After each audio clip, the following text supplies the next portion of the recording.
Maya Lin became a household name while still an undergraduate at Yale University. In 1981, she won a national design competition for the Vietnam Veterans Memorial in Washington, D.C.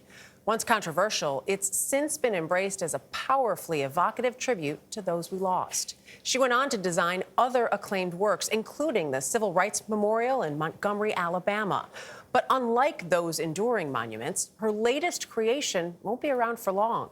And instead of a tribute to our past, it is a warning about our future. Anthony Mason shows us how it all came to be. Deep in the Pine Barrens of southern New Jersey, back in February.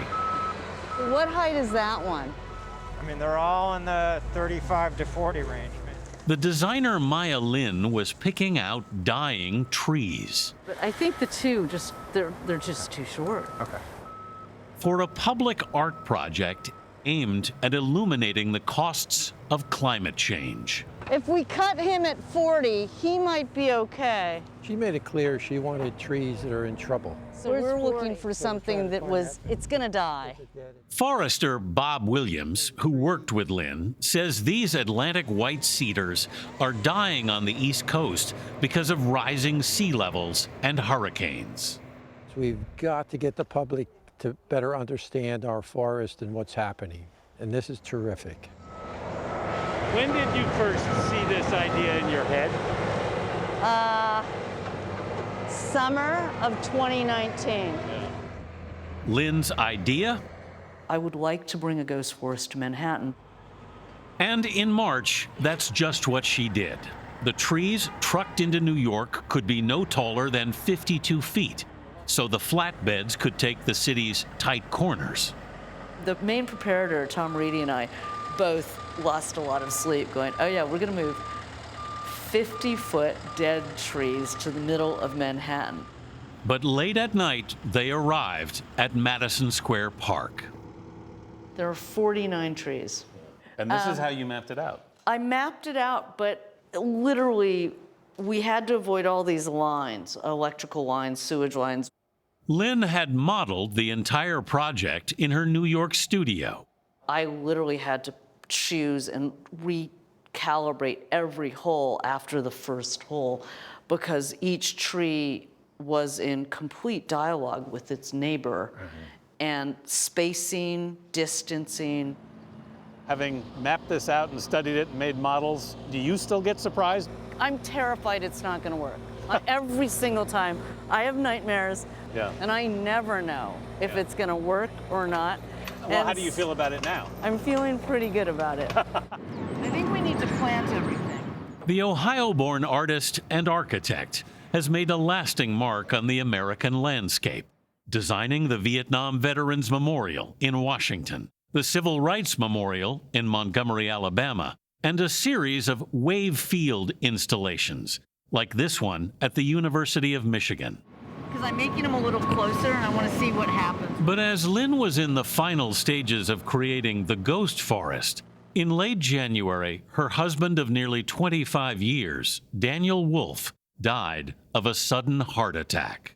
You did this during an especially trying time, not just for the country, but for yourself. How did you get through it? I'm still getting through it. Yeah. And my kids are getting through it. So it's very, it's hard. Somehow she went ahead with the project. Did that help you in any way? Yeah, it did. Working is something that, creativity is to me, it's a real gift. Maybe it's because my dad was in the arts, my mother's a poet, but something that I really have needed and loved. The 49 trees in the ghost forest will stand until the fall, slowly graying as the park sees the seasons change. They're majestic trees.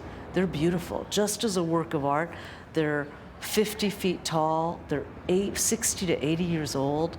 I'm hoping people are going to go through and go, these trees are spiritually profound. I mean, there's something really there.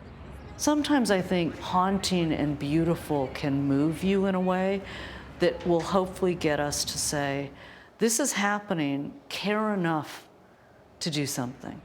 Maya Lin has dedicated the ghost forest to her late husband. Now she waits to see what the thousands who walk through Madison Square Park every day will make of it. What are you hoping to see? Wonder, awe, maybe some head scratching, hopefully some smiles, and hopefully kids running around and looking up at the trees and going, wow. And I'm hoping people will kind of find their own favorite tree in the grove. But they're warning signs too. Oh, absolutely. No, it's a wake-up call.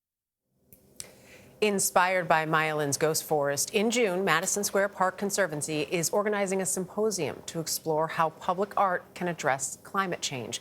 And the exhibition will remain in the park through November 14th. I can't wait to go. It's pretty striking to see that vibrant green grass surrounded, and with the dead trees in the middle of it, right? Yeah. Yep. It's crazy. Sorry, I thought you had more to say. I did, but he said it. Michelle. He said it all. All right. You said it. You actually said exactly what I was going to say. Just the combination of the two, right? Yeah. All right.